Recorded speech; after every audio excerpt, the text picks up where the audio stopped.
Magandang gabi po sa ating lahat mga kababayan. I-share ko lang po sa inyo ito pong nag-viral na video doon sa Bugo, Cebu kung saan may nangyaring napakalakas na lindol. I-share ko lang po sa inyo kasi ako mismo humahanga ako, parang nakaka-touch po na makita natin na may mga Pilipinong ganito ang ugali, kasi itong video na to, makikita mo na kahit itong pamilya na to na nabiktima rin po sa napakalakas na lindol, meron silang tindahan. Tapos ang nangyayari, ang lahat ng kanilang paninda ay pinamigay po sa lahat ng mga kapitbahay nila. So nakakahanga, 'di ba? Kasi talagang wala silang itinira. At ang interview po doon sa mga reporter, ang sabi niya, ang sabi ng may-ari ng tindahan, ito po'y kanyang ipinamigay kasi naawa daw siya sa mga kapitbahay at ito naman daw po ay kaya pa niyang kikitain. At ang nakakahanga nito, ang kanyang puhunan pala ay utang pa. Pero sabi niya okay lang at mapahanga ka talaga kasi nung kwento nung may-ari, yung babae, talagang napaluha siya. O di ba, nakakabilib? Samantalang yung ating Pangulo dyan, may dalang bigas dyan sa Bugo, Cebu, ay binibinta naman, pinagmalaki na meron merong bigas tagba 20 ang 1 kilo. Hindi po ba, kung tutusin dapat, pinamigay na lang, di ba? Kaysa ibinta. Binibinta ng taga 20 1 kilo. So, at hindi lang yan, meron pang isa na pinagmalaki ng Pangulo na nakausap na niya daw yung head ng Philippine Red Cross, si dating Senador Richard Gordon. Pero mo ba naman sasabihin niya na nakausap niya na yung head ng Red Cross na magpadala daw ng maraming mga tent. Pero ito ang ito ang para sa akin nakaka-insulto or ano bang tawag niya, nakakainis. Binanggit ba naman niya na itong mga tent na to ay yung ginagamit noong meron pang pandemya?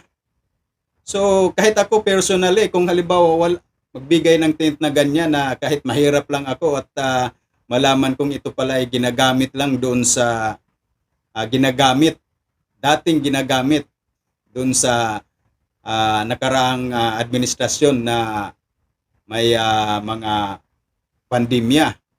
Hindi ako titira. Ayan, magtiis na lang ako sumilong doon sa mga lugar na pwedeng masilungan.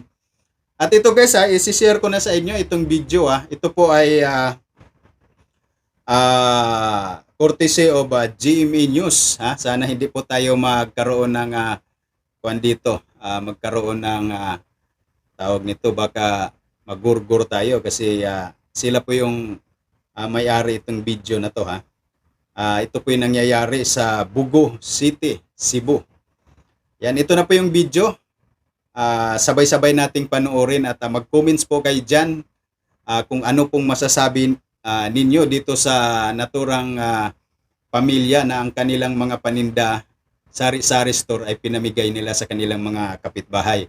Pero bago ang lahat guys, huwag po nating kalimutang like, share, and subscribe po. At lalong-lalo na po doon sa mga bago pa lang sa ating channel, huwag nating kalimutang mag-like, mag-share at mag-subscribe. At pindutin din po yung notification bell para po kayo po ay laging updated sa mga video natin at sa mga event, lalong-lalo na dito sa Manila, sa Metro Manila. Ayan, ito na po yung video. At sana makabigay po to ng aral dun sa ating mga mga kababayang mga Pilipino. Ma'am, anong imong ipanghatag imong hangtinda? Ay nanginahanglan man sila niya. Dili naman po na nato mapag kay ganang emergency man po. So, ikaw biktima ka sa linog. Hmm. O, ang sabi doon, ma'am, kasi Bisaya po kasi, bakit nyo pinamigay ang inyong mga paninda? O, di ba?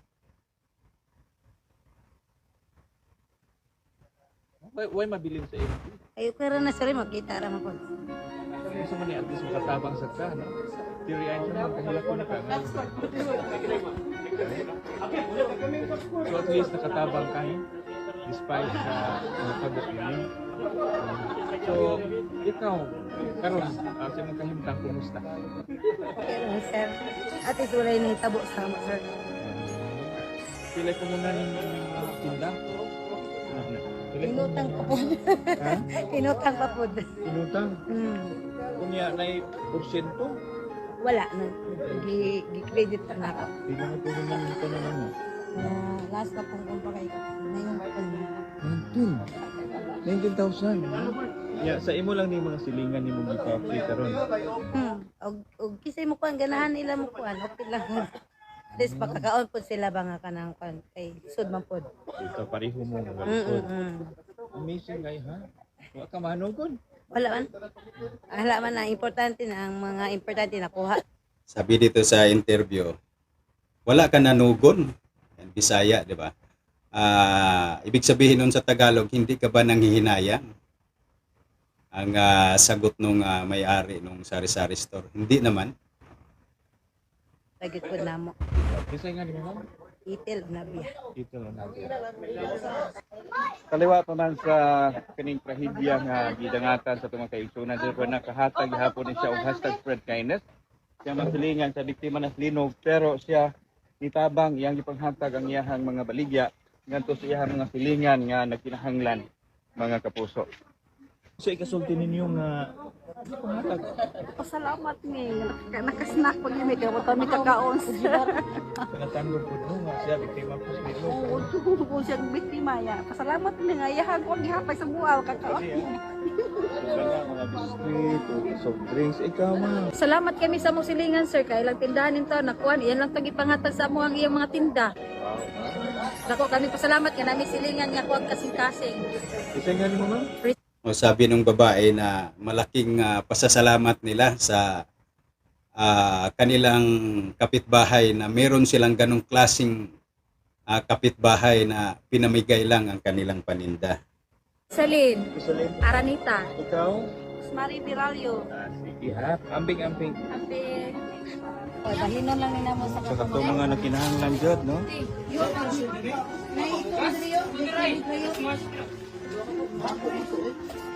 Ayan na lang to, oy.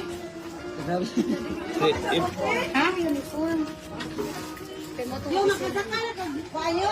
Kana man hinay. Ayaw pagkuan. Toy, ayaw pagkuan. Nagaaral mo dito na nagaaral mo. Ayaw do. Nara na, ayaw lang kaya mga bildo dire. Nagaaral. Peanut butter, te. So nahurot na mamitan. Doon ka matatawa kasi yung bata, nag-request pa, naghanap pa na sabi niya, meron bang peanut butter te? O di ba? Nakakaawa yung bata. Kaya yung mga mapera diyan, ayan, magpadala kay doon ng peanut butter. At para yung mga bata na kagaya nito naghanap ng peanut butter ay makakain ng peanut butter. O di ba?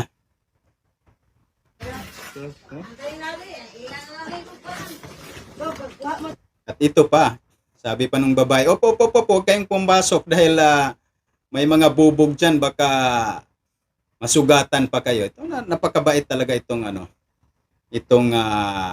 babae na to, itong may-ari ng tindahan.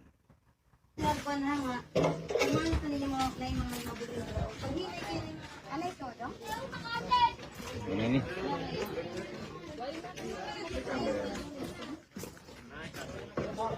So libre tanan, ma'am? So, unsay kasulti niyo sa pag-iya? Ay, salamat yun na natutuan ni Ani. Na grasyahan, ha? Why mabilin sa imong tindahan? Ayo ko rin na sir, makita ra man po.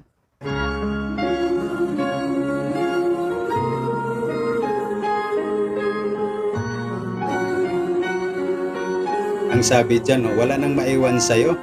Sabi na, okay lang yan sir, kikitain pa naman yan.